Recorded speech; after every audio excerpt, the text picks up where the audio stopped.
گزشتہ ہم نے سیرت کے سبق کے اندر جناب ابو طالب اور سیدہ خدیجہ رضی اللہ تعالی عنہا ان کی وفات اور اس کے متعلقات کو ہم نے پڑھا اور اس کے اسباق جو تھے ہم نے اس کو بھی پڑھ لیا۔ اس واقعے سے اس سے تھوڑا سا مزید آگے لے کر چلتے ہیں اس سبق کو۔ آج کا سبق آپ صلی اللہ علیہ وسلم کی زندگی کا انتہائی اہمیت کا حامل سفر ہے، بہت اہم موقع ہے، بہت سارے اس میں اسباق ہیں، بہت ساری باتیں ہیں، اس لیے اس کو میں نے 2-3 حصوں میں تقسیم کر دیا ہے۔ چند باتیں آج دیکھ لیتے ہیں، باقی انشاءاللہ ترتیب وار ہم آگے چلتے رہیں گے۔ اللہ ہمیں بہترین طریقے سے سمجھنے کی، عمل کرنے کی توفیق نصیب فرمائے۔ آپ صلی اللہ علیہ وسلم، جناب ابو طالب اور سیدہ خدیجہ رضی اللہ تعالی عنہ، یہ دونوں حضرات نے دنیاوی طور پر بڑی سپورٹ کی۔ ایک نے گھریلو اور مالی اور دوسرے نے باہر کے عربوں سے اور باہر کے قبیلوں سے حفاظت فرمائی، حتیٰ کہ بائیکاٹ تک کو برداشت کیا۔ دونوں ہستیاں دنیا سے چلی جاتی ہیں، اب ظاہری طور پر حفاظت کرنے والے، ساتھ دینے والے، ڈھارس بندھانے والے باقی نہ رہے۔ صحابہ کرام کے علاوہ جو مضبوط ستون تھے ان کے علاوہ ان کی بات کر رہا ہوں۔ تو آپ صلی اللہ علیہ وسلم نے دیکھا کہ وہ میری حفاظت ظاہری کرنے والے بھی موجود نہیں ہیں، اور اس کے ساتھ ساتھ مکہ کے اندر 10 سال میں ان کو دعوت کے گزار چکا ہوں، تو یہ لوگ نہ ایمان لا رہے ہیں بلکہ الٹا رکاوٹ بھی بن رہے ہیں، اور اب جو میری دنیاوی سپورٹ تھی وہ بھی تقریباً ختم ہو چکی۔ تو آپ صلی اللہ علیہ وسلم نے بہت غور اور فکر کے بعد اسلام کو مکہ سے، یہ جو جگہ تھی بیت اللہ کے آس پاس کا حرم شریف کا علاقہ، اس سے باہر نکالنے کے لیے پروگرام اور پلان بنانا شروع کر دیا۔ آپ صلی اللہ علیہ وسلم نے آس پاس کے علاقوں کا جائزہ لیا، اور آپ صلی اللہ علیہ وسلم کی نظر اطہر جا کر طائف کے اوپر ٹھہر گئی کہ یہ علاقہ جو ہے نا یہ بہت اچھا معلوم ہوتا ہے۔ اس کی وجوہات میں بیان کر دوں گا ابھی۔ آپ صلی اللہ علیہ وسلم نے طائف کا انتخاب فرمایا کہ وہاں جا کر اپنی دعوت کو ان لوگوں پر پیش کرتا ہوں۔ اب یہاں پر ایک نقطہ سمجھ لیں، پھر ہم آگے چلتے ہیں۔ ہمیشہ یہ بات یاد رکھیں، ذہنوں کے اندر بٹھا رہے ہیں کہ دین کی جو دعوت ہے، اللہ کا پیغام لوگوں تک پہنچانا جو ہوتا ہے، یہ کبھی بھی کسی ایک ہی راستے کا محتاج نہیں ہوتا۔ ہم سرکار کی زندگی کو دیکھیں، یہاں سے پڑھنا شروع کیا، ٹھیک ہے، 40 سال سے لے کر اب ہم 10 سال ہم نے گزار لیے، اب 10 سال سے 13 سال تک مکی زندگی گزرے گی، پھر آگے 10 سال مدینہ کے گزریں گے، وفات تک آپ دیکھیں گے سرکار موقع محل کے مطابق، حالات کے موافق اور بہترین طریقہ کار کے ساتھ، حکمت اور بصیرت کے ساتھ، جیسے وقت کی ضرورت ہوتی اپنی ترتیب مبارک کو چینج کر لیا کرتے اور لوگوں تک دعوت کا پیغام پہنچاتے۔ اس لیے یہ بات یاد رکھیں کہ کوئی بھی طریقہ قیامت تک کے لیے اللہ کے پیغام کو لوگوں تک پہنچانے کا، اس پر ایسی مہر قطعاً نہیں لگائی جا سکتی کہ اب یہی طریقہ قیامت تک چلے گا اور کوئی طریقے سے لوگوں کو اللہ کا پیغام ہم نہیں پہنچا سکتے۔ کیوں؟ اس لیے کہ اگر ایسا کوئی طریقہ منسوس ہوتا تو خود اللہ بتا دیتا قرآن مجید میں، یا اللہ کے حبیب صلی اللہ علیہ وسلم اپنے جو ہے طریقہ مبارک میں بتا جاتے کہ بھائی یہی راستہ ہے، اب اس سے ہٹو گے نہیں۔ تو صرف ہمیں کیا بتا دیا؟ اللہ کا پیغام لوگوں تک پہنچانا۔ ہمیں کیا بتا دیا؟ امر بالمعروف اور نہی عن المنکر تم نے کرنا ہے۔ ہمیں کیا بتا دیا؟ بلغوا عنی ولو آیا، میری طرف سے پیغام پہنچانا ہے چاہے تھوڑا سا تمہارے پاس ہو۔ تو یاد رکھیں کہ دعوت کو کسی ایک مرحلے کے اندر، کسی ایک راستے کے اندر بند کر دینا، یہ اسلام کی دعوت کے ساتھ ظلم ہے۔ حالات کے مطابق، واقعات کے مطابق آپ دیکھیں گے، ایک داعی دیکھے گا یہاں پر جس ترتیب سے میں چل رہا ہوں اثر ہو رہا ہے یا نہیں ہو رہا۔ مقصد تو اسلام کا پیغام پہنچانا ہے، مقصد تو میری ترتیب نہیں ہے، مقصد میری ترتیب نہیں ہوتی، مقصد اللہ کا پیغام پہنچانا۔ ایک ترتیب سے اللہ کا پیغام نہیں پہنچ رہا، ہم ترتیب کو چینج کر کے دوسری ترتیب سے وہی پیغام لوگوں کے دلوں تک پہنچا دیں گے۔ اسلام کا یہی تقاضا ہے۔ تو آپ صلی اللہ علیہ وسلم نے اس جگہ پر یہی معاملہ فرمایا کہ یہ لوگ تو نہیں سمجھ رہے، ہم جو ہے نا طائف کا سفر کرتے ہیں، طائف کے لوگوں کو اللہ کا پیغام پہنچاتے ہیں۔ اب یہاں سے تھوڑا سا مزید آگے چلتے ہیں۔ آپ صلی اللہ علیہ وسلم نے طائف کا علاقہ منتخب فرمایا۔ یہ طائف کا علاقہ اس مکہ سے، بیت اللہ سے 60 میل دور واقع تھا۔ کتنا؟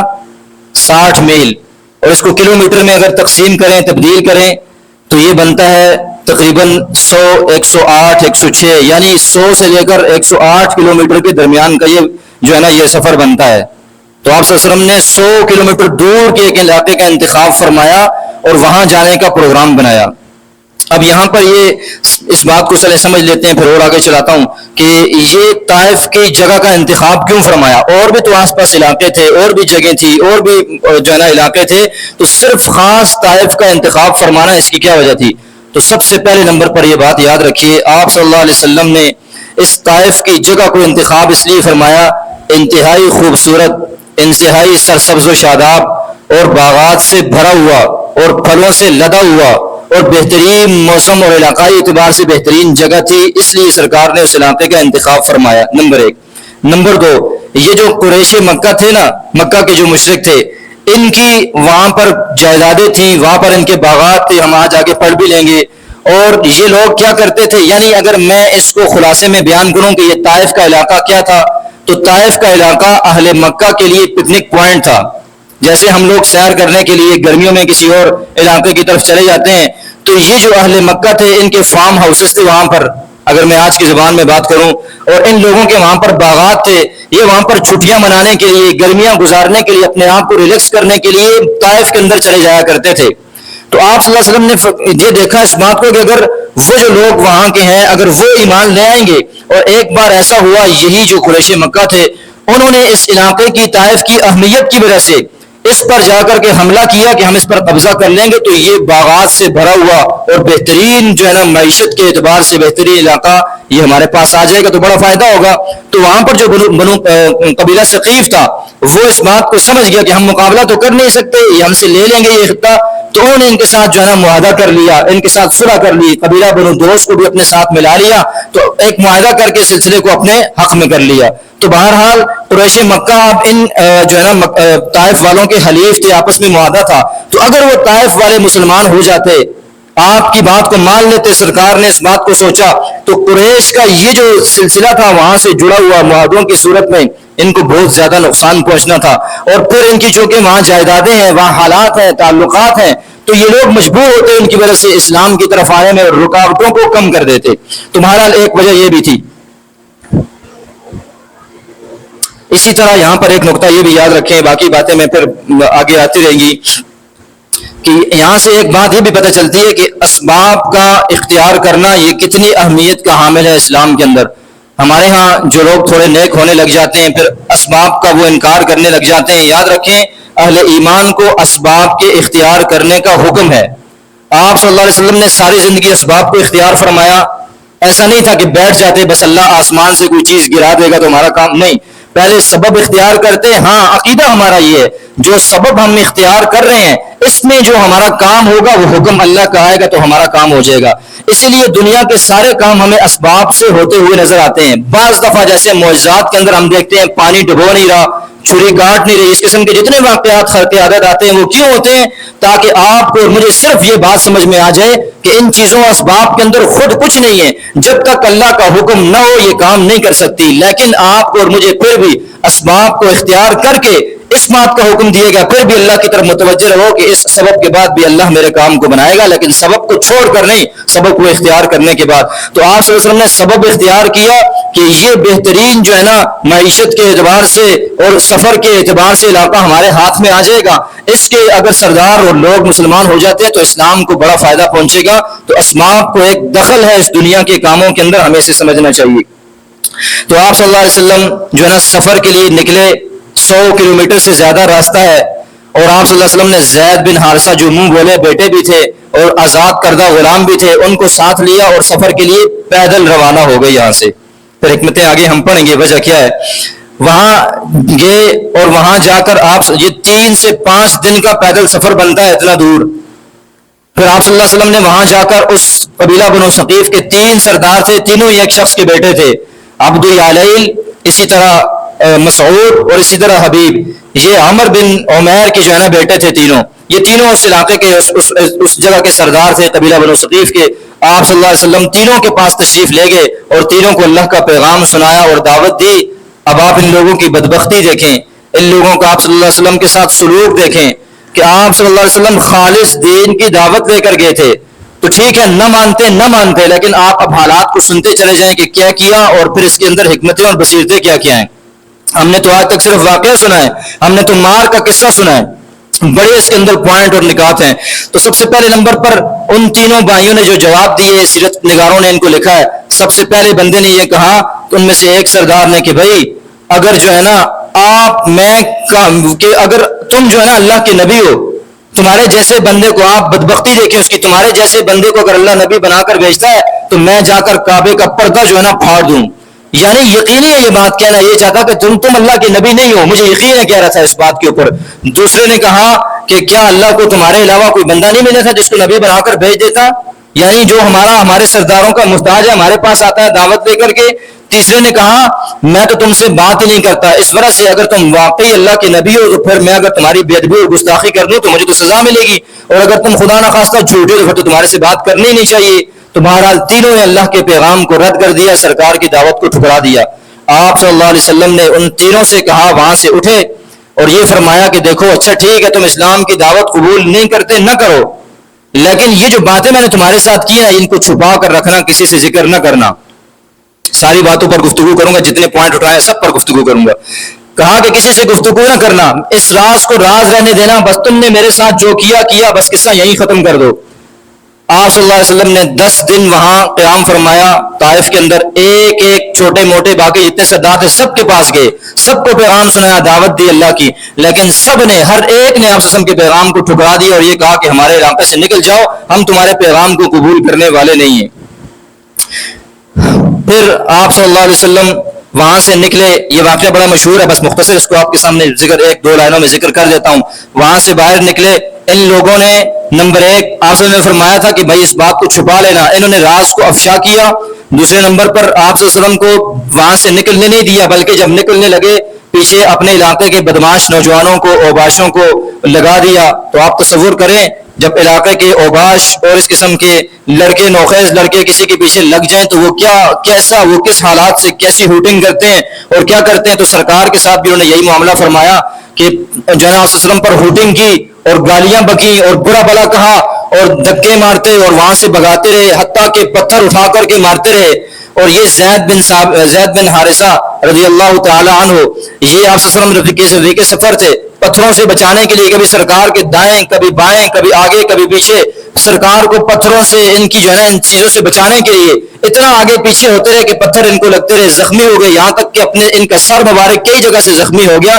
لیکن پوری کوشش کی کہ یار یہ پتھر سرکار کو نہ لگیں, لیکن چونکہ وہ لوگ زیادہ تھے, حضرت زید اکیلے تھے, تو پھر بھی سرکار کو پتھر لگتے رہے. تمام جو ہے نا سیرت نگاروں نے اس بات کو لکھا ہے, اتنا مارا کہ سرکار کے نالین مبارک وہ ان کے اندر خون بہ کر وہ جوتے اور نالین مبارک سرکار کے پاؤں کے ساتھ چپک کے اتنا مارا.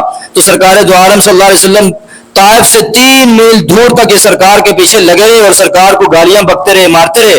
پھر 3 میل دور عتبہ اور شیبہ بن ربیعہ, یہ سرکار کے دشمن ہیں جو ہے نا مکہ کے اندر, ان کا یہاں پر باغ تھا. میں نے کہا نا کہ مکہ والوں کی یہاں جگہ تھی, ان کا باغ تھا, ان کا باغ نظر آیا, سرکار اس باغ کے اندر چلے گئے. تو 3 میل دور سے یہ لوگ واپس جو ہے نا واپس, یہ نوجوان لڑکے جتنے پیچھے لگائے تھے وہاں پہ واپس چلے گئے. سرکار وہاں پر بیٹھ گئے اور سکون فرمانے لگے. اب یہاں سے ہم 2-3 باتیں پڑھتے ہیں انتہائی, اگر اس کو میں واقعے کے طور پر بیان کروں نا جیسے ہمارے خطیب کرتے ہیں, رلا دیتے ہیں, تو یاد رکھیں اس واقعے سے سبق حاصل کرنے مقصد ہے, رلانا مقصد نہیں ہوتا. ہمیں دکھ ہے, ہمیں تکلیف ہے کہ ہمارے سرکار کو ہمارے لیے ہمارے تک پیغام کو پہنچانے کے لیے یہ تکلیفیں صحیح برداشت کی.